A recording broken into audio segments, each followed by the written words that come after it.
So perhaps you have noticed or thought about how the nature of happiness of our lives in this day and age, you maybe compared it to the past, to the lives of our grandparents or great-grandparents. And it really seems like they had more peace and happiness back then than we do now, even though things weren't as developed as they are in this present moment. And so have you observed this? Even though there's a lot of convenience, there's very advanced technology where you can travel easily to places far away, but the feelings in people's hearts are very agitated, unsettled and hot, that people find it very difficult to find peace and coolness in their minds, and things just aren't the same as what they were before. So in the Pali language, the language that the Buddha used, there's this word loka or loko. And this word loka, it has two meanings. It can mean the world, and it also means darkness. So the more that the world develops, the more the darkness develops.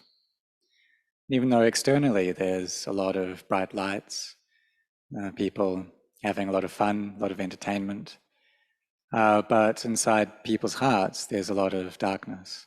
There isn't much freshness there.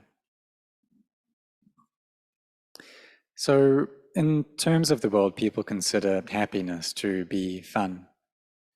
But in terms of the religion, this happiness comes from peace.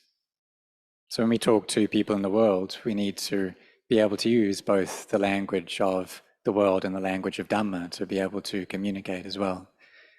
Because in worldly language, happiness is fun.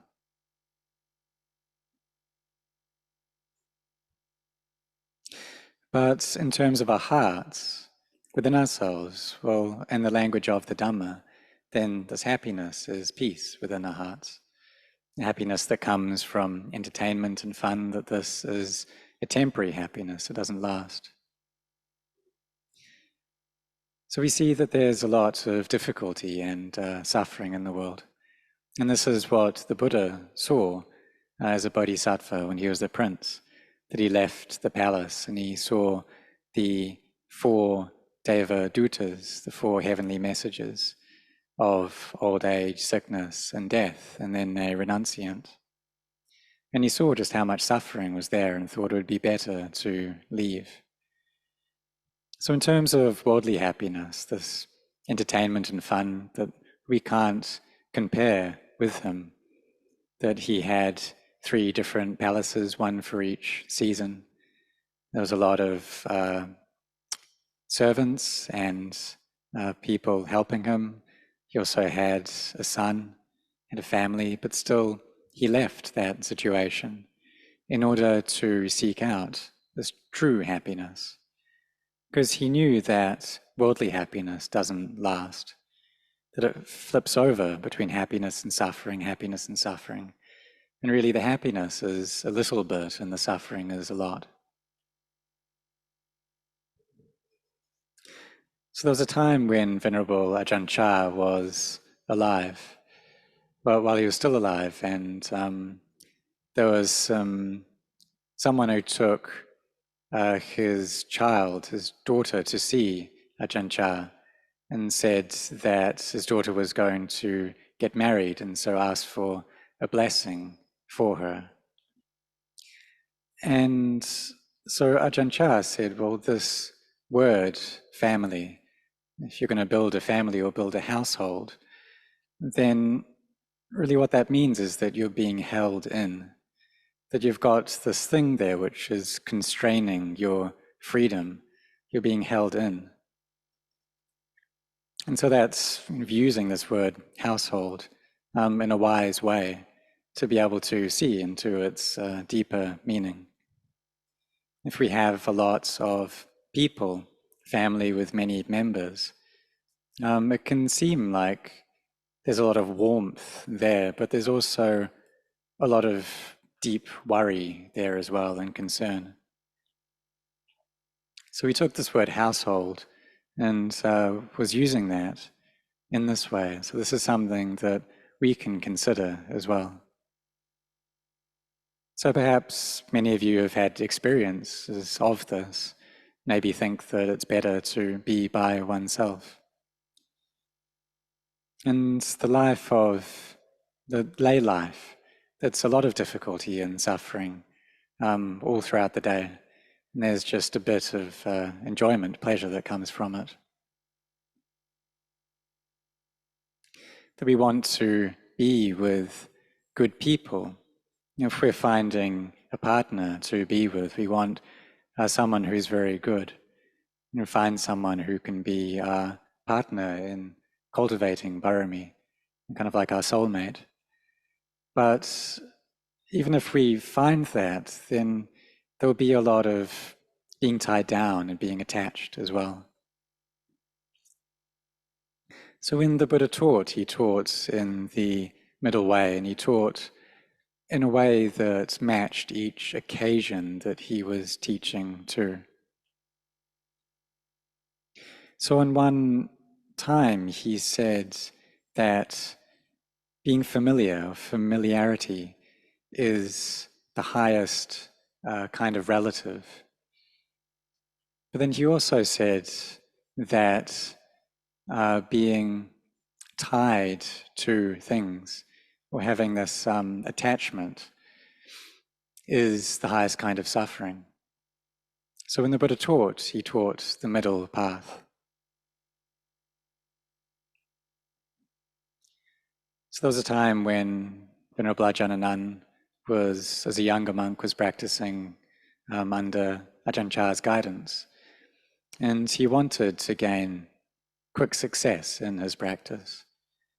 But then Ajahn Chah taught the way, this middle way, the way, straight way of practicing the Dhamma is not being involved in liking or disliking.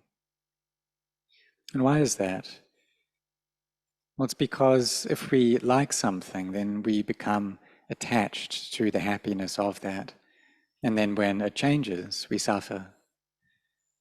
And maybe we even don't want to be here in this world anymore. So as a businessman who, he was saying that his business wasn't going so well, that normally he'd be getting a 50% profit, but now he was just getting 10 or 20%. So he was saying that he was losing on his investment, that he wasn't making any money. But really he still was making money. And so this is how people are in this world. So we need to be very intelligent and careful around our moods and our emotions. Because if we don't have that carefulness there, then it can give rise to a lot of stress and agitation. We need to be someone who can rely upon themselves, be a refuge unto ourselves. But in order to be a refuge for ourselves, we need to have the Dhamma within ourselves as well.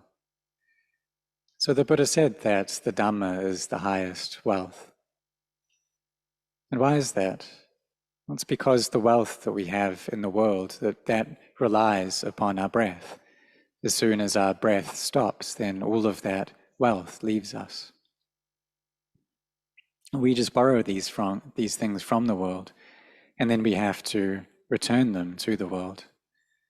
Like when we're born, we're not born with any money, any wealth, any clothes even.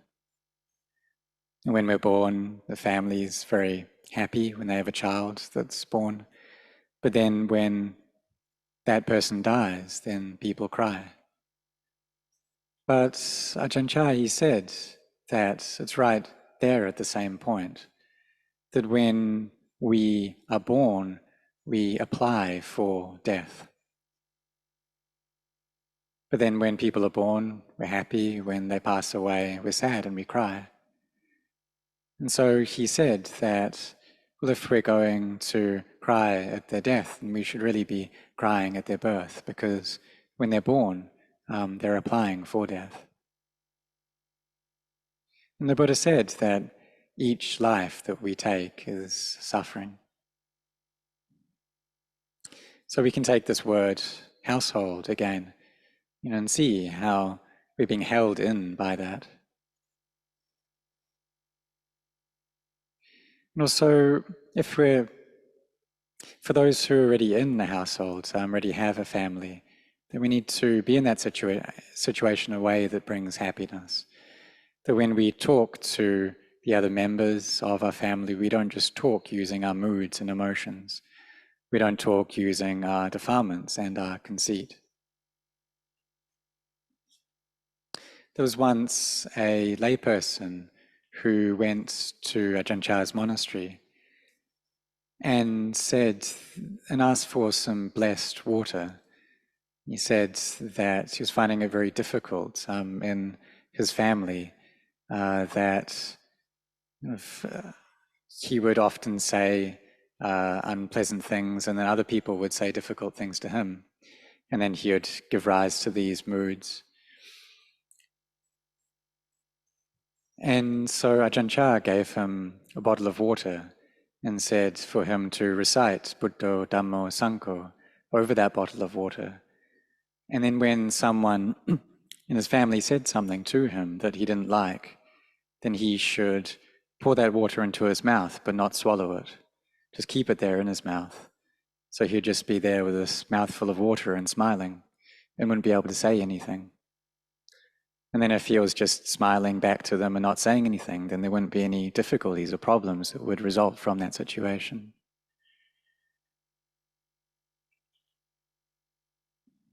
So we need to have mindfulness in these difficult situations.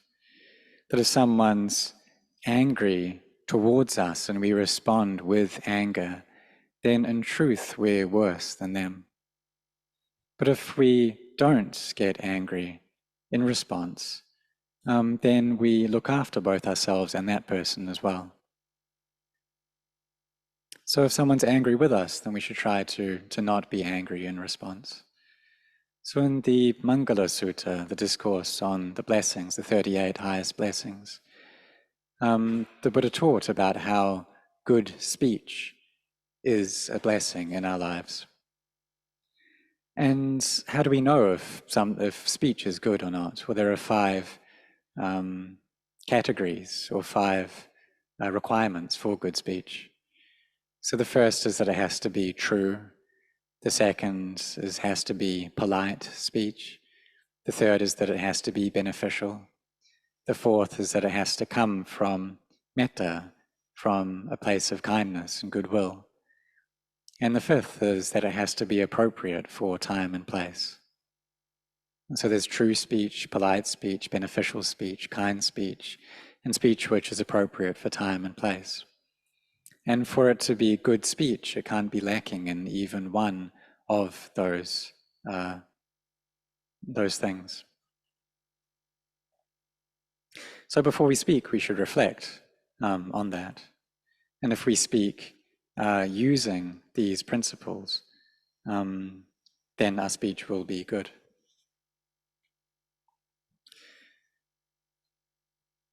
And so whatever it is that we do, we need to try and have our mindfulness there, and to be contemplating the Dhamma and using the Dhamma in our actions.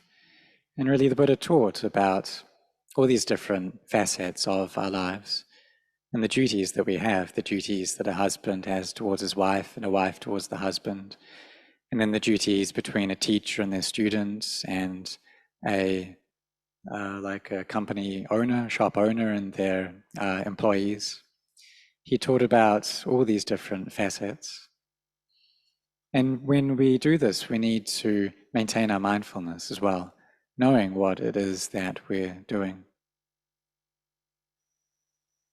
Because just having wisdom isn't enough.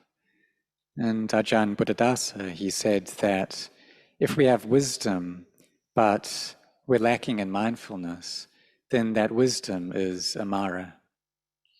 So we need to have these faculties of mindfulness and wisdom, and then sampajanya, this clear awareness, and samadhi.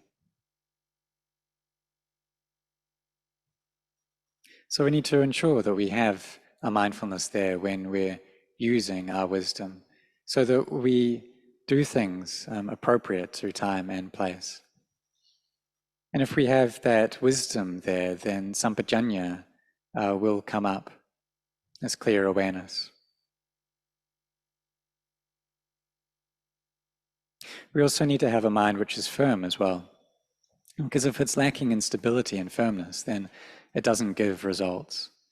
It's like a sharp and heavy knife, that it needs to have both that sharpness and that heaviness there.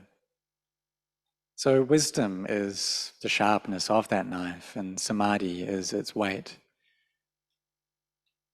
But we also need mindfulness there too.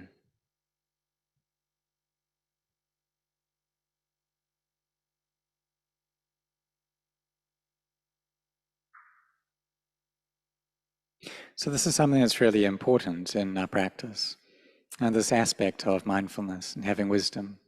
And this gives us happiness in our lives. But if we're able to find happiness in the world in its present state, then we're going to need to train to have a lot of mindfulness. So we try to keep our minds here in this present moment with whatever it is that we're doing, whatever work, duties we're engaged in, right from the time that we wake up. And when we move about, we go to brush our teeth, go to the bathroom, whatever it is that we're doing, we try to keep our mindfulness there with us.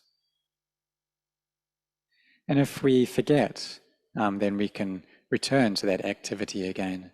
So like if we're drinking a cup of water, but then we remember that we weren't mindful when we picked that glass up, then we put the glass down again and then pick it up mindfully again. If we've made some coffee for ourselves and we're not mindful when we pick up the coffee, then we put it down and pick it up again. So when we do this, then our mindfulness becomes constant. That initially it's just like drops of water. But as we carry on and turn that mindfulness into a steady stream, we open up the tap even more, then it turns into this stream of mindfulness, and this quality of sampajanya comes up as well, this clear awareness. That we're able to have mindfulness constantly in the present moment, so that it turns into the stream of mindfulness.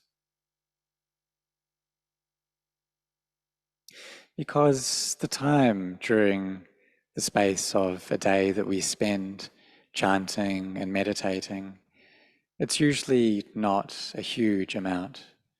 So having mindfulness during the day is something that's really important. And that's something that we should emphasize, this mindfulness in the present moment with whatever we're doing, with our lives at work and our family lives, that we need to have mindfulness there. So we have one thing is our mind, the other thing is our meditation object, and the next is mindfulness. And all of these need to come together. We need to tie all of these together. Because if we don't have these principles and foundations for our hearts, then we'll have to meet with so many different sense impressions and moods and emotions in our lives, in the world. And it'll be difficult for us to find happiness in that state. So we need to cultivate mindfulness in order to find that happiness. But also don't spend too much time engaged in worldly things as well. Because if we're out in the world a lot, then we know a lot. If we use social media a lot, then we know a lot of things. But really our hearts don't gain any true knowledge from that. So we just use these things just enough, just to be able to maybe fix some boredom that we have and then put it down, and just enough. So I'd like to say just this much for this morning, and may all of you grow in the Dhamma. I hope that this talk was beneficial for you. And Nibbana Paccaya Hotu, may this be a cause for Nibbana.